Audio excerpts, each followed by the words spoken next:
Yassin Limpo yang dari muda sudah jadi pejabat, seklur, sekcam, camat, bupati 2 periode, sekda, gubernur. Sepanjang hidup orang itu jadi pejabat, tapi nggak ngerti juga soal rakyat. Kalau memang harus diganti, ya gantilah Menteri Pertanian.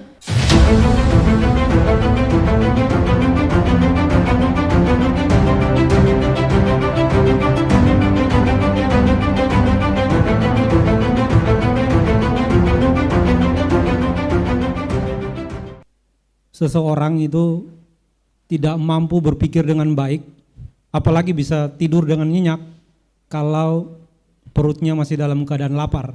Jadi kebutuhan yang tertua di dalam hidup ini bagi setiap umat manusia itu adalah makanan. Namun pertanyaannya adalah bagaimana kalau bahan untuk daripada makanan itu sendiri mahal. Oke, baik. Assalamualaikum warahmatullahi wabarakatuh. Salam damai sejahtera bagi kita semua. Om Swastiastu, Namo Buddhaya, salam kebajikan.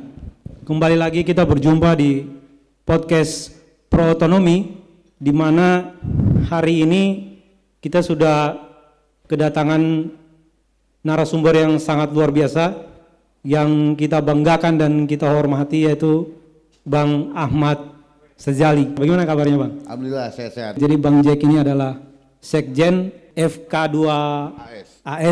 Jadi hari ini beliau khusus datang di JCC Network, di mana tema kita hari ini adalah bulan Ramadan, harga beras dan sembako semakin mahal, siapa biang keroknya itu. Kita tahu bahwa beberapa pekan lalu Presiden Jokowi sempat mengatakan bahwa kita sedang berada dalam situasi panen raya. Namun pertanyaannya, kan kalau logika daripada panen raya itu sendiri berarti harga-harga bahan pokok itu murah dong. Tapi kok mahal gitu? Ya, sebelum saya menjawab pertanyaan dari host yang sudah kita sama-sama kenal ini, bahwa pertama kenalkan saya Ahmad Sezali. FK2AS ini adalah forum komunikasi kerukunan antar suku, yang dimana para pendirinya diantaranya adalah almarhum Taufik Imas, juga almarhum mantan presiden ke-4 Gus Dur. Jadi amanah dari para pendahulu ini adalah bahwa bagaimana forum ini bisa menjadi perekat bagi antar suku, bahwa kita pahami bahwa Indonesia adalah memiliki budaya dan suku yang sangat banyak. Nah, dengan amanah ini artinya FK2AS juga punya tanggung jawab moral terhadap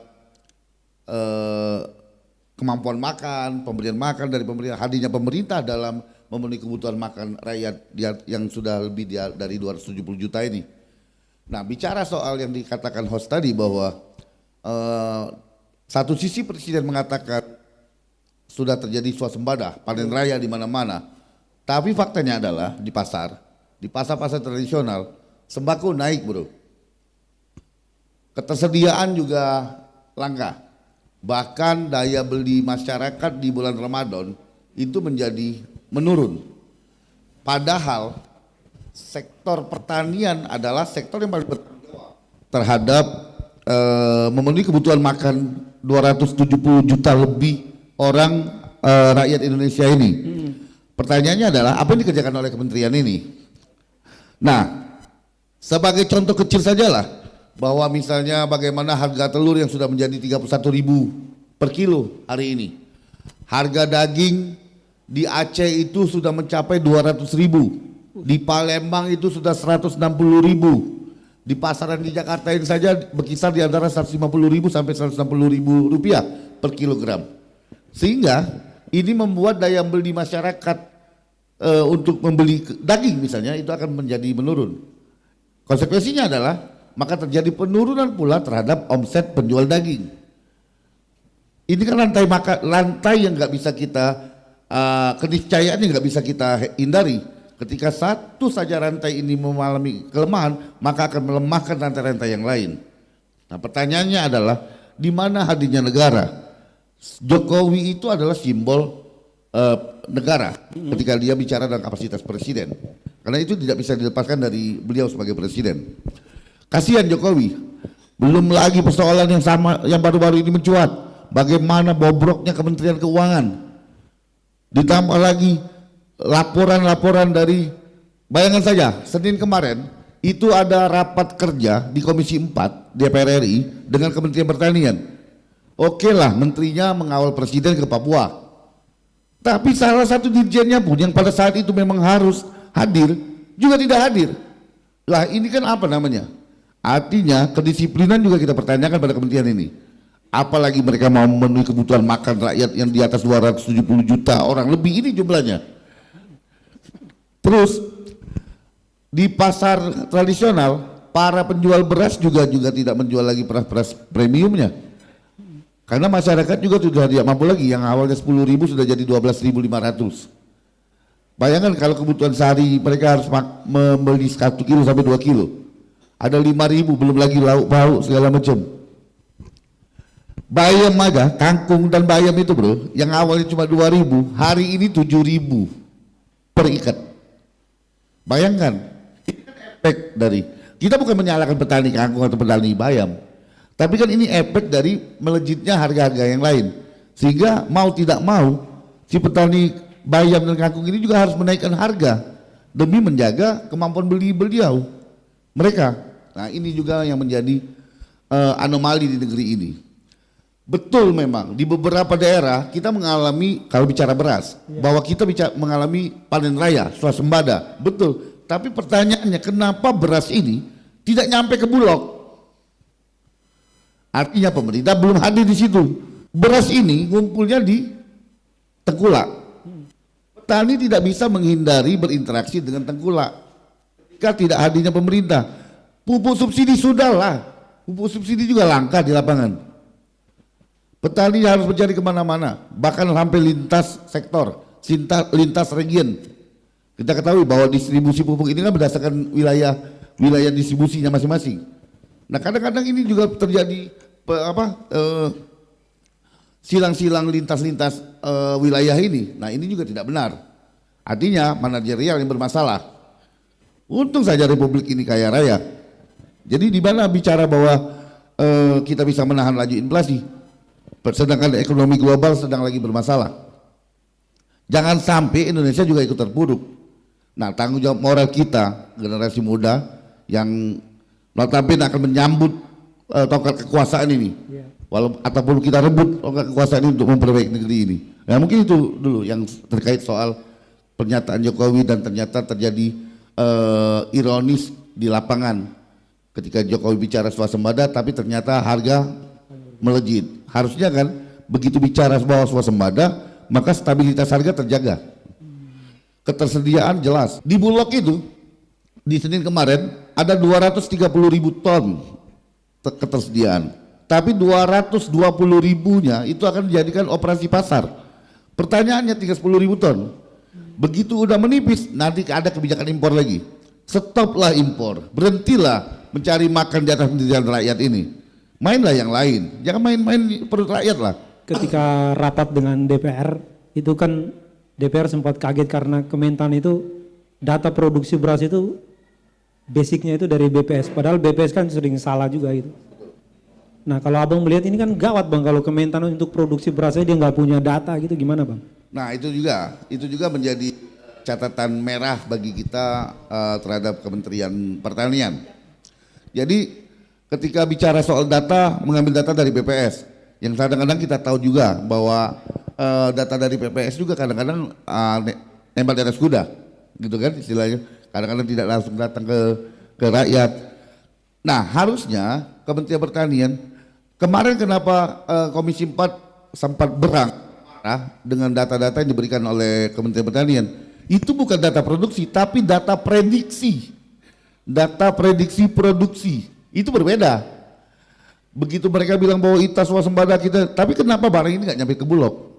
Jadi jangan sampai seperti kemarin menjelang tahun baru, Bulog impor 500.000 ton beras. Padahal kita tahu lah kualitas berasnya. Jadi jangan sampai pula kita rakyat ini dibodoh-bodohi.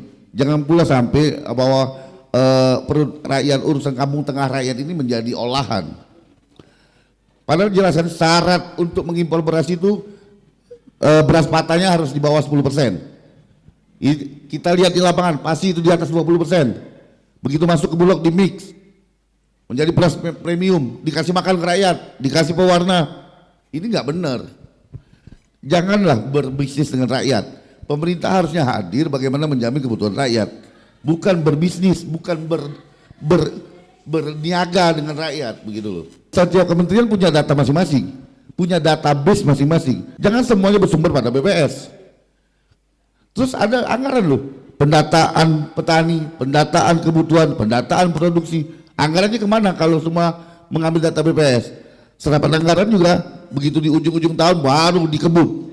Sampai sekarang aja belum ketok palu itu anggaran di Komisi 4. Banyak yang berpendapat bahwa kalau mau harga beras itu murah, impor sebanyak-banyaknya biar murah gitu harga beras. Nah kalau abang melihat ini ada, kan memang faktanya juga begitu.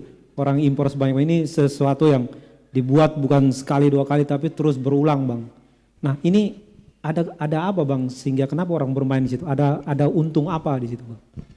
Oh jelas, jadi begini, kalau ada asumsi atau pendapat yang mengatakan semakin banyak mengimpor maka stabilitas harga akan terjaga. Pertanyaannya bagaimana nasib petani bro? Impor itu sama saja dengan menyakiti hati petani, membunuh petani secara perlahan. Petani ini berproduksi, mereka bergiat loh, mereka bergiat, aktivitasnya jelas, hasil panennya jelas. Pertanyaannya adalah bagaimana pemerintah menjamin aktivitas pertanian ini dari hulu dan hilirnya. Nah ini enggak, cuma hulu saja, bantu bibit, bantu pupuk seala kadarnya. Terus mereka tidak pikir bagaimana perawatan, maintainingnya seperti apa, terus bagaimana pasca panennya. Nah disinilah di Tengkulak akhirnya masuklah Tengkulak. Nah di mana akhirnya terjadi titik-titik konsentrasi hasil panen?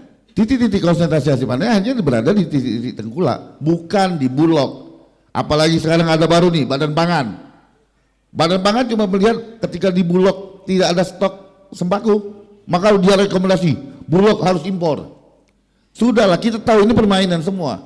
Kementerian Perdagangan main di situ, Badan Pangan main di situ, termasuk juga mungkin Bulog main di situ. Kita bicara lembaga tidak bilang orangnya ya. Iya. Nah di situ. Nah janganlah perut rakyat dijadikan komoditi menjadi olahan bisnis para petinggi ini. Apa bedanya mereka dengan Tengkulak ini jadinya? Kartel-kartel bisnis ini kan juga akhirnya menjerat rakyat, menari di atas penderitaan rakyat. Kita itu harusnya menangis dan tertawa bersama rakyat, bukan menari di atas penderitaan rakyat. Nah ini juga yang akan kita coba ini kan. Terjadi kebobrokan karena kita bicara soal sembako dan harga beras, maka sektor pertanian yang kita soroti malam ini.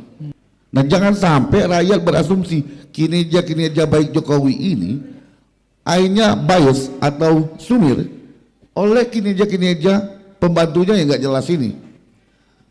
Ya lupakan dululah deal-deal politik. Rakyat adalah utama untuk kita prioritaskan. Sebenarnya Kementan ini udah pro terhadap petani apa belum sih bang? Ya kalau kita bicara kalau kita katakan bahwa Kementerian Pertanian belum pro rakyat, ya bisa belum pro rakyat. Tapi mereka juga akan mengatakan bahwa mereka sudah maksimal bekerja. Pertanyaannya adalah, pernah satu waktu bagaimana Menteri Pertanian memberikan data kepada DPR bahwa kita akan mengekspor beras ke Cina 2,5 juta ton di tahun lalu. Tapi begitu dipanggil dia bekerja, mereka mengelak dengan mengatakan bahwa itu permintaan Cina, bukan kita yang mau mengekspor. Nah ini kan berabe, kok ngomong pelin-pelan. Artinya decision maker di Kementerian Pertanian atau yang memegang keputusan di Kementerian Pertanian juga tidak punya database informasi. Kalau input salah, output pasti salah bro. Kita yakin itu udah otomatis. Begitu input salah, output pasti salah. Input benar aja belum tentu outputnya benar, apalagi inputnya sudah salah. Begitu. Berarti Kementannya ABS dong bang, asal bapak senang kalau. Ya itu tadi, kita tahulah siapa Menteri Pertanian, latar belakangnya, produk apakah dia produk Orba juga masih. Nah ini yang kita juga tidak mau, bahwa kita sepakat 98 kemarin ini udah berapa tahun? Iya, iya. Udah 25 tahun. Kalau seorang gadis udah layak untuk dinikahkan, artinya udah dewasa. Kok reformasi belum dewasa-dewasa? 25 tahun.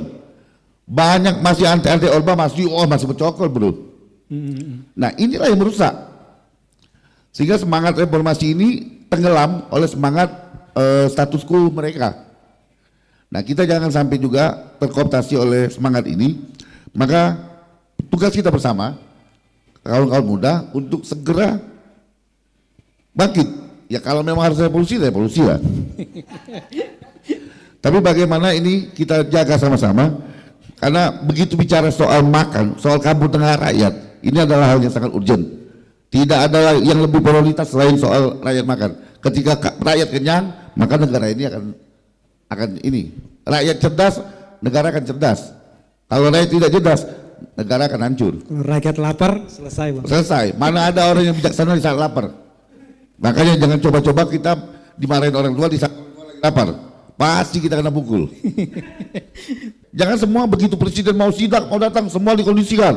Harga beras stabil, menteri perdagangan turun, menteri ini turun, menteri keuangan turun, semua dikondisikan. H-7 semua udah aman. Begitu Jokowi turun, ya nggak ada temuan memang. Ya, orang udah dikondisikan. Begitu Jokowi balik, Kembali 2 jam aja Jokowi balik, wah kartel main lagi. Kalau misalnya dari angka 1 sampai 10, Abang kasih penilaian buat Kementerian Pertanian itu berapa itu Bang? Ya merah 5 lah. 5? Iya merah dia, rapatnya masih merah. Kenapa itu Bang? Kenapa? Iya gimana, soal data aja mereka nggak punya. Tiap dirjen terkoordinasi juga tidak baik. Dirjen ini bicara lain, dirjen ini bicara lain. Padahal kan setiap bagian di dalam kementerian itu, di kementerian manapun, semua merupakan satu kesatuan. Bidang ini dengan bidang ini kan ada kaitannya semua. Kenapa ada pembidangan di tiap-tiap kerja? Ini biar fokus. Ada tanaman pangan, ada hortikultura, ada PKH, ada hewan. Nah semua ini biar fokus. Sehingga tapi tetap semua ada kaitan dan memang tidak bisa dipisahkan. Ketika bicara soal pertanian maka mereka ada satu kesatuan. Nah, bagaimana setiap penyelenggara pemerintah ini, khususnya di Kementerian Pertanian, punya gotu dulu. Ada mau dulu bicara bisa atau enggak nanti. Tapi kalau walaupun bisa, tapi kalau nggak mau ya nggak jalan juga. Tapi kalau dia mau, itu baru. Nggak bisa pun pasti bisa. Yang penting ada dulu keinginan bahwa ya oke, ada komitmen di situ. Bang kalau nilai merah kan nggak bisa naik kelas gitu. Ya. Nah kemudian kalau nggak bisa naik kelas berarti program food estate yang sekarang diprogramkan itu bisa gagal dong Bang kalau. Kalau menurut Abang Apalagi gimana? bicara food estate ya. Iya. Food estate itu, coba food estate mana yang berhasil? Di Kalimantan berantakan, di Sumatera Utara berantakan. Karena apa? Food estate-nya tidak salah, tapi perencanaan food estate sendiri itu dan pelaksanaan serta bagaimana aplikasi di lapangan itu yang bermasalah. Nggak ada itu, ya semuanya ABS juga. Kalau Jokowi bilang bahwa terjadi keberhasilan dalam program food estate di beberapa titik, itu ABS. Karena kami pernah datang ke Sumatera Utara, nggak ada jalan. Bahkan bupatinya pun teriak-teriak, mati aku katanya. Artinya apa? Bagaimana dia mencoba menyulap lapangan, dijadikan indikator keberhasilan, padahal di lapangan betul-betul tidak bisa membuat indikator itu. Jokowi harus men-strike ini. Nah kalau bicara bahwa begitu kita kasih nilai 5, artinya merah, tidak naik kelas, ya ngapain naikkan kelas? 2 pilihannya, dikeluarkan dari sekolah itu, atau dia pindah sekolah. Oke, jangan sampai di situ dulu Bang. Ya. Masih panjang ini, makin menarik. Jadi Bang kemudian berarti kalau dari semua kita melihat dari hulu ke hilir Abang cerita tadi, kemudian akhirnya imbasnya mahal gitu. Itu siapa Bang yang salah Bang di semua persoalan? Jadi kalau soal bicara, kita anggaplah satu contoh lah, komoditas kentang misalnya. Kentang ini kan pemerintah harus hadir di saat penanaman, dari bibitnya, lahannya dipastikan bahwa bisa memang betul ditanami kentang. Karena ada beberapa varietas kentang misalnya yang memang harus ditanam di lahan yang di ketinggian 5.000 meter di atas permukaan laut misalnya. Itu baru bisa dibikin kayak citatus segala macam itu. Kalau kentang-kentang yang biasa kita bikin sop segala macam itu di dataran rendah aja bisa dia. Nah, setelah jadi kentang, kentang ini mau kemana? Sehingga akhirnya sampai kentang itu hadir di atas meja, itu juga harus dijamin oleh pemerintah. Menjadi keripik kentang dia, menjadi manis asinan kentang. Nah ini yang harus dipikirkan oleh pemerintah. Ini yang kita bicara bahwa hulu dan hilir. Kadang-kadang hulunya jelas aman, walaupun cuma formalitas, hilirisasinya yang kebingungan. Terjadi penumpukan kentang. Begitu kentang ini sudah terjadi penumpukan, maka ini akan berdampak pada harga. Semakin lama terendap, semakin lama tertumbuk, maka semakin murah harga komoditas ini. Nah ini jangan sampai terjadi. Artinya pemerintah juga harus hadir di segala sektor pertanian, di segala komoditas, menjamin hulu dan hilirnya. Sehingga jelas barang ini. Tidak ada celah lagi bagi tengkulak untuk masuk. Seperti bagaimana KAI memblokir celah-celah masuk para calo. Nah seperti itu juga di kementerian. Bagaimana Sri Mulyani mengumumkan bahwa lebih dari 600 pegawai di Kementerian Keuangan memiliki harta yang tidak wajar. Nah seperti kementerian yang lain juga seperti itu harusnya. Tapi memang walaupun Kementerian Keuangan harus ada presiden buruk dulu baru mereka buka. Artinya semua kementerian bobrok ini. Kasihan Jokowi. Dia sudah punya niat lurus, niat baik, tapi dikelilingi orang-orang ya para bandit semua. Artinya apa? Yuk kita sama-sama bantu Jokowi, buang bandit-bandit ini. Termasuk? Ya termasuk bicara soal Menteri Pertanian. Karena ini yang bicara soal perut rakyat. Kementerian yang bertanggung jawab terhadap makan rakyat yang jumlahnya lebih dari 270 juta orang ini adalah Menteri Pertanian. Baru nanti dari komoditas-komoditas hasil pertanian ini kita bicara mau dibawa itu baru bicara soal Kementerian Perdagangan. Tapi prinsipilnya adalah ada di Kementerian Pertanian. Bagaimana menjaga stabilitas harga, bagaimana menjaga ketersediaan barang atau bahan sembako sehingga tidak ada lagi kartel-kartel yang bermain di atas laparnya rakyat ini. Jangan biarkan rakyat lapar bro. Oke lah, kita mungkin masih bisa mengatasi kita dan keluarga, tapi di luar kita bagaimana? Datanglah ke beberapa daerah, lihatlah bagaimana petani di situ yang kadang-kadang menjadi budak di negeri sendiri. Miris bro. Jadi di beberapa tempat seperti bukan Indonesia, kok pemerintah nggak hadir? Di mana yang katanya Jokowi nawacita segala macam? Nggak ada nawacita itu. Nah tolong jangan sampai, yuk kita bantu Jokowi, kita selamatkanlah Jokowi dari niat baiknya, dari program nawacitanya yang memang baik sebenarnya program tersebut kalau betul-betul diaplikasikan di lapangan begitu. Solusinya apa bang kalau menurut abang konkretnya? Ya, Jokowi tinggal masa pemerintahan Jokowi itu tinggal 1 tahun 7 bulan. Oh iya. Sampai 20 Oktober di pelantikan presiden itu 20 Oktober 2024. Berarti ada 1 tahun 7 bulan. Masih cukup waktu untuk memperbaiki sehingga merubah persepsi publik, merubah persepsi rakyat terhadap Jokowi. Bahwa sebagian rakyat mengatakan Jokowi baik, ya itu menengah ke atas. Tapi menengah ke bawah teriak juga. Sayang, sudah baik, kerjanya sudah benar, tapi tidak nyambung ini ke level pelapis keduanya. Sayang ini. Jadi solusinya adalah Jokowi masih punya waktu untuk melakukan semacam Reshuffle lah.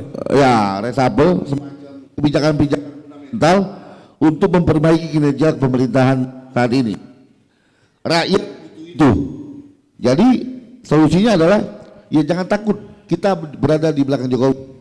Untuk Jokowi melakukan perombakan kabinet memang sudah dibutuhkan. Untuk memecat beberapa kepala badan, kepala ini yang sudah bermasalah. Apa kerja Bapan, apa kerja Bulog, cuma ngimpor. Ya dan kadang-kadang juga Jokowi menempatkan bukan pada like man like please, bukan orang yang di tempat yang tepat. Ya bicara soal Bulog, manajerial distribusi sembako, menjaga ketersediaan, menjaga stabilitas harga. Apa pengalaman Buas dari ke Bulog? Itu juga kita pertanyakan. Apa kapasitas badan pangan? Sejauh apa dia dekat dengan petani? Sejauh apa dia tahu produksi pertanian? Itu juga kita pertanyakan. Yassin Limpo yang dari muda sudah jadi pejabat, seklur, sekcam, camat, bupati 2 periode, sekda, gubernur. Sepanjang hidup orang itu jadi pejabat, tapi nggak ngerti juga soal rakyat. Kalau memang harus diganti, ya gantilah menteri pertanian. Gantilah menteri-menteri yang memang sudah tidak lagi bekerja untuk rakyat. Semua sibuk menumpuk kekayaan masing-masing. Gila, 2.000 triliun lebih uang negara ini kemana? Begitu. Berarti udah saatnya dia diganti Bang, Yassin Limpo ya? Yassin Limpo memang sudah saatnya diganti menurut kami. Karena memang menurut kami kinerjanya buruk, tidak ada besar mudarat yang dari manfaat. Yang ada justru malah menambah citra buruk Jokowi di pemerintahan Jokowi saat ini. Maka penggantian Yassin Limpo adalah kebutuhan. Kita ketahui bahwa kebutuhan kawan-kawan atau umat muslim di Indonesia di bulan Ramadan itu menjadi 2 kali lipat. Nah, harusnya Kementerian Pertanian dan Kementerian Agama itu melakukan sinergi. Bicara head juga menurut kami menetapkan harga eceran tertinggi itu juga keliru. Menurut kami, ini keliru. Semua akhirnya bermain di angka head itu. Kan bisa saja di beberapa daerah head tidak berlaku. Soal misalnya kelangkaan ketersediaan, maka pasar menuntut harga akan tinggi. Biarkan semua daerah bermain dengan dinamikanya sendiri. Ini yang asik bro. Sehingga ketika memang daerah yang memang betul-betul berbasis agraris, maka mereka akan punya ketersediaan yang banyak, harga yang cukup murah. Tapi ketika daerah-daerah misalnya di Kalimantan Timur yang memang berbasis pertambangan, wajar saja kalau harga tinggi di situ. Toh daya beli masyarakat juga tinggi. Nah, jangan sampai harga eceran tertinggi ini mengunci dan membuat dinamikanya tidak sehat. Terus bicara soal kebutuhan di bulan Ramadan yang sudah jelas berlipat kebutuhannya. Akar persoalan ini adalah di Menteri Pertanian. Tidak bisa hadir sebagai perpanjangan tangan pemerintah di tengah petani dalam menjamin hulu dan hilir dari semua komoditas pertanian, baik itu beras maupun komoditas-komoditas yang lainnya. Begitu. Biar nanti ke depan memang kita untuk menghapus persoalan yang mahal-mahal di bulan Ramadan ini memang susah Bang. Tapi setidaknya biar bisa ditekan Bang persoalan ini biar semakin hari semakin membaik ke depannya. Ya. Silakan Bang. Jadi menghilangkan persoalan-persoalan sosial ini juga bukan hal yang mungkin. Tapi meminimalisir iya. Bahwa hidup memang akan selalu penuh dengan persoalan. Tapi bagaimana manajerial yang dilakukan oleh pemerintah dalam meminimalisir persoalan-persoalan yang ada. Jadi begini, kami berharap kepada Jokowi jangan pernah mau tersandera oleh hal apapun dalam kapasitas dia presiden, apalagi tersandera secara politik. Karena yakinlah ketakutan itu tidak akan menghasilkan apa-apa, tapi keberanian itu akan menghasilkan kejutan-kejutan yang sangat bermanfaat bagi rakyat. Maka jangan ragu untuk Jokowi untuk mengganti Menteri Pertanian. Terima kasih. Oke, luar biasa apa yang disampaikan Bang Jack ini, daging semua. Jadi intinya adalah bumi ini cukup untuk memenuhi kebutuhan manusia, bukan tempat untuk memenuhi keserakan manusia. Jadi kalau pesan dari Bang Jack tadi yaitu negara harus hadir dari hulu sampai ke hilir, biar di tengah-tengah itu tidak diisi oleh para pelaku kejahatan itu untuk memenuhi kebutuhan keserakan mereka. Oke, baik kawan-kawan. Terus dukung kami dengan cara like, comment, dan subscribe agar kami terus berdiri di tengah, berada terus di tengah-tengah masyarakat sebagai alat kontrol sosial. Kalau kawan-kawan di rumah sana sepakat dengan kami bahwa membangun bangsa ini dari daerah, inilah tempatnya yaitu pro-otonomi. Jadi kami punya program yang namanya pro-otonomi. Oke, baik, sampai kita berjumpa di kesempatan yang akan datang.